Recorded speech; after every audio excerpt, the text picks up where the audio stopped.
Olá, meus amigos, estamos aqui para o último vídeo da série, né, das Confederação Brasileira do Jogo de Damas. E foi cogitado meu nome para presidente, né? Inclusive isso chegou a ser quase uma obsessão para mim, né?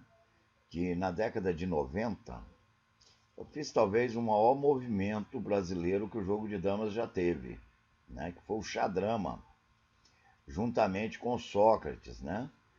O famoso jogador Sócrates do Corinthians, né, da democracia corintiana. O Sócrates ficou encantado com o projeto e quem patrocinou tudo foi, na época, a Secretaria da Cultura juntamente com o Comércio, né? Inclusive o saudoso mestre Osiel participou, o Odair lá de Matão, o Edmundo com o Edivaldo, filho dele, o Zé Gotinha. Foi assim um negócio fantástico, né?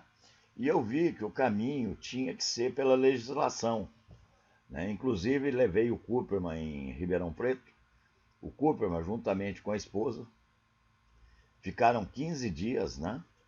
Em Ribeirão Preto, no Hotel Stream Palace, 5 estrelas, e almoçando e jantando no Pinguim, né? E a imprensa, né? Principalmente toda a imprensa. Eu tenho esses jornais, tenho tudo até hoje, com muito carinho guardado, que eu vi que é por aí, né? Que seria.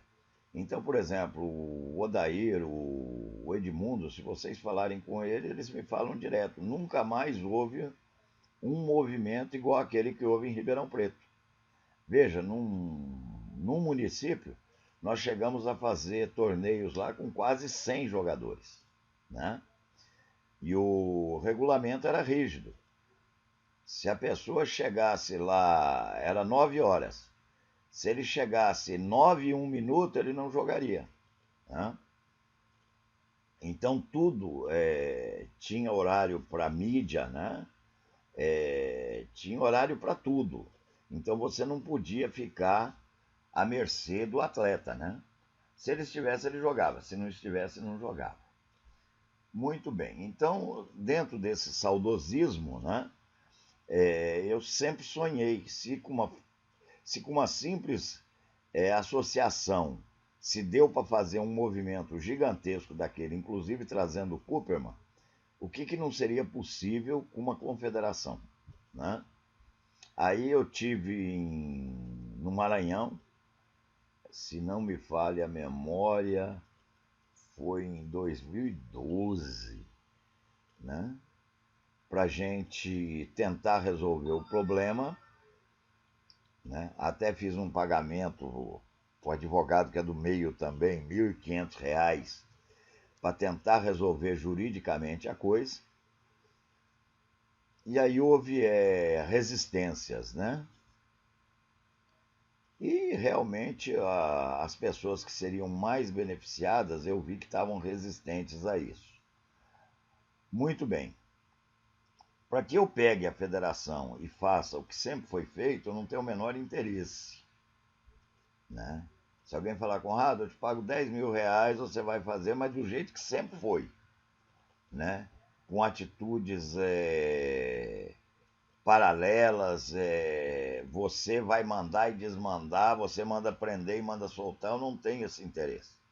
Eu tenho interesse numa confederação funcionando dentro da legislação brasileira, tá? Então eu vou mostrar aqui para vocês. Inclusive, mestre Batista me falou várias vezes, né? Não diga isso a ninguém, senão ninguém vai aceitar. É o que eu falei, com certeza eu prefiro não ser presidente a ter que fazer algo que não acredito. Se eu não for presidente, eu vou continuar ajudando como sempre fiz, né? Participei no movimento de tornar damas esportes, né? Me sinto orgulhoso disso, né? Não fui a Brasília na época, mas ajudava financeiramente o pessoal a ir a Brasília. E o sonho foi concretizado, que damas hoje é considerado esporte, né? Então, desde 1979, eu batalho administrativamente pelo jogo de dama. Nessa época, pessoal, nós tivemos um esboço do que seria uma confederação legalizada. e trabalhando dentro dos parâmetros na gestão do Oswaldo de Aletac. Caso eu venha a ser presidente da Confederação Brasileira do Jogo de Dama, vou objetivar o qualitativo, jamais o quantitativo. Campeonato Brasileiro teria a participação apenas de quem estiver classificado. Em nenhuma hipótese alguém participaria sem estar pré-classificado. Ou seja, eu prefiro fazer um campeonato brasileiro com 4 jogadores, 6, 8, mas que estejam pré-classificados. Por exemplo, quem poderia jogar brasileiro? O campeão de cada estado e talvez o vice. Se eles não puderem jogar, chama o terceiro e quarto e assim sucessivamente. Mas ele teria que ter participado de um campeonato da federação. Se ele não participou do campeonato da sua federação, ele não vai jogar. Ele poderia estar classificado nos Opens. Open é aberto, qualquer um joga. Então, campeão e vice do Open poderia jogar o brasileiro. Fora isso, não pode se jogar, porque é um absurdo você falar que é um campeonato brasileiro e ter jogador ali que você vai jogar 200 partidas e ele não vai empatar nenhuma. Seria mais ou menos que nem pôr um time, por exemplo, de uma cidade do interior do Acre para jogar contra Flamengo, Corinthians. É uma coisa que não tem lógica, né? Em qualquer modalidade, participar do Campeonato Brasileiro é uma honra, né? Então só jogaria quem estivesse pré-classificado. E no Open joga qualquer um. Veja, pessoal, é o que eu falei, em todas as modalidades é uma honra se classificar para o brasileiro, né? Isso em damas foi banalizado e batizam de campeonato brasileiro onde qualquer um pode jogar. Caso eu seja presidente, irei reconhecer apenas os campeonatos brasileiros que foram classificatórios e com número reduzido de jogadores, né? Quanto às outras anarquias que inventaram, tipo tablita, bitabuleiro e outras coisas, não serão nem analisadas, pessoal. Eu até me recuso a analisar, falar campeonato brasileiro, tablita, bitabuleiro e outras coisas assim. Não dá nem para analisar, né? Então, a tablita, por exemplo, ela seria usada tipo pênalti no futebol. Vamos supor, tem um campeonato brasileiro, eles empataram num match final, 10 partidas, ou persistiu os empates, diminui o tempo, aí vai para a tablita, como critério de desempate, e não como jogo de damas, tá? Quanto à parte disciplinar, para se punir um atleta, terá uma comissão já pré-determinada, ou seja, a confederação terá uma comissão disciplinar com as pessoas já pré-determinadas para analisar caso a caso. E a punição terá que constar uma infração que esteja no estatuto ou regimento interno.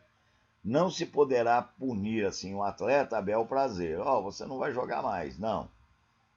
Tem que constar lá aonde ele infringiu o estatuto ou o regimento interno, tá?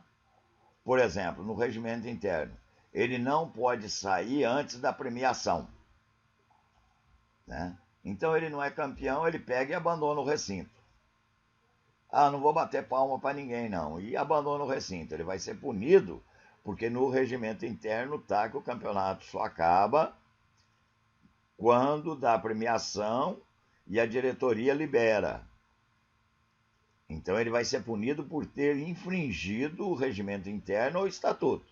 Não pode chegar lá e falar, não, ele me olhou torto, eu não gosto dele, e ele vai ter punição de 2 anos. Então, para punir, vai ter que mostrar onde que ele infringiu o estatuto ou o regimento interno. O calendário, pessoal, terá que ser divulgado em novembro do ano anterior. Por exemplo, o calendário de 2020 teria que ser divulgado agora em novembro, né, com a data e o regulamento. Veja, em 2020 o pessoal vai jogar e viu que o regulamento está errado, que houve alguma coisa ali no regulamento que não está certo. não pode ser mudado, mesmo se tendo a certeza que está errado. Por quê? Um regulamento que prejudica a todos não prejudica ninguém. Um regulamento que favorece a todos não favorece ninguém.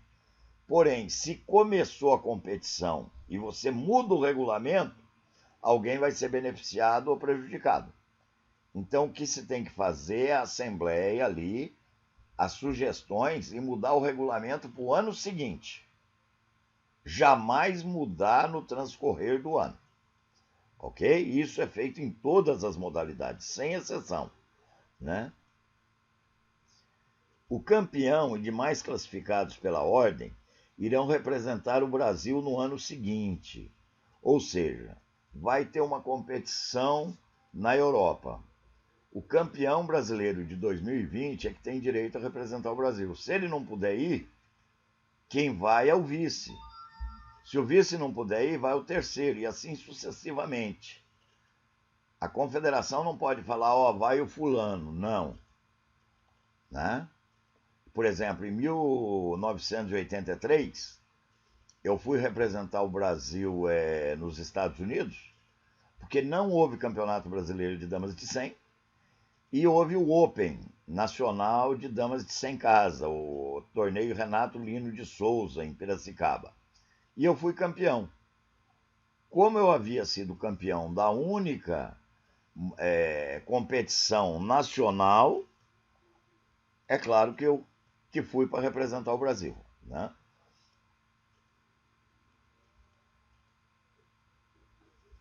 Veja, pessoal, a função do presidente, no caso, a minha função, seria fiscalizar que o estatuto seja cumprido, levantar verbas através de projetos e trocar diretor caso os mesmos não satisfaçam os anseios damísticos. Quanto à parte dos campeonatos, ficará a cargo do diretor esportivo. Provavelmente eu não vou nem saber o que está acontecendo ali no aspecto esportivo.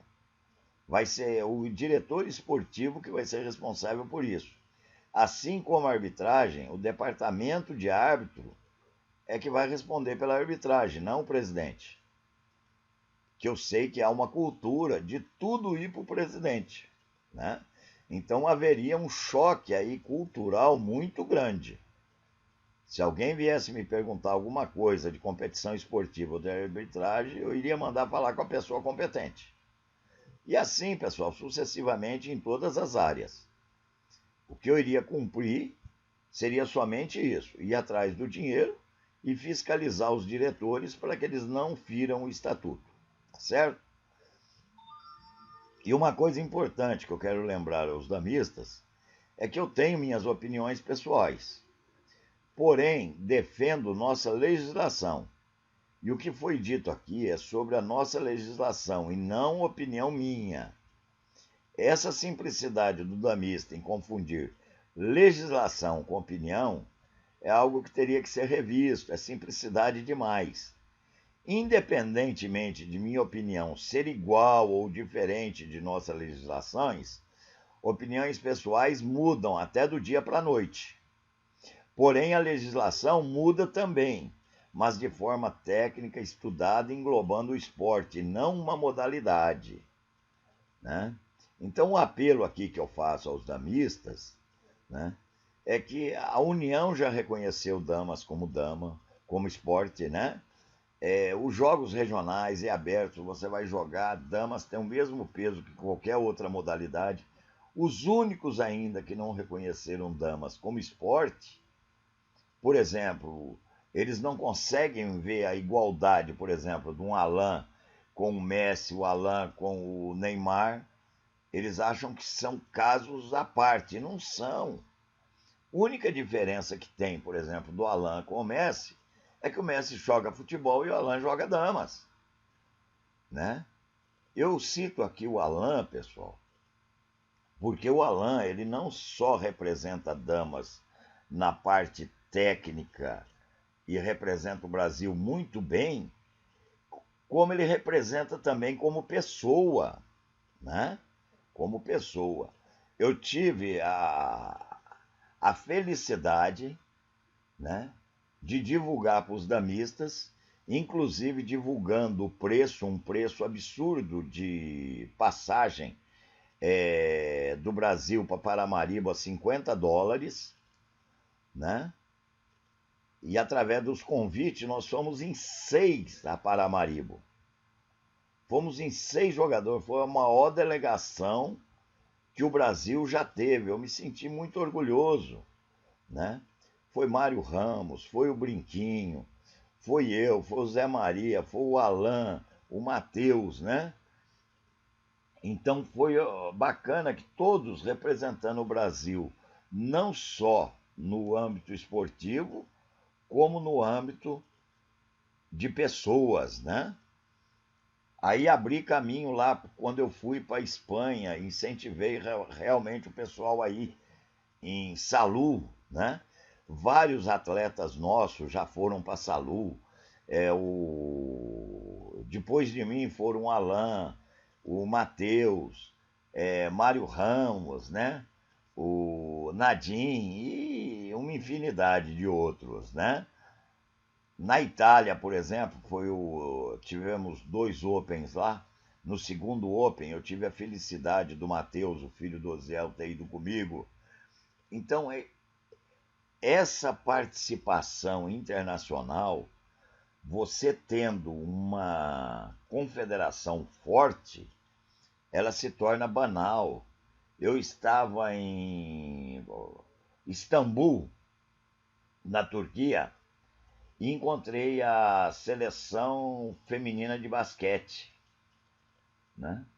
Então você veja, eles têm todo o apoio, mas não é porque eles são basquete que eles têm apoio e nós é dama que nós não temos apoio. É porque nós não procuramos a maneira legal. Por exemplo, Bolsa Atleta. Adianta pedir Bolsa Atleta com o CNPJ estando inapto? Uma simples declaração que não dá nem despesa.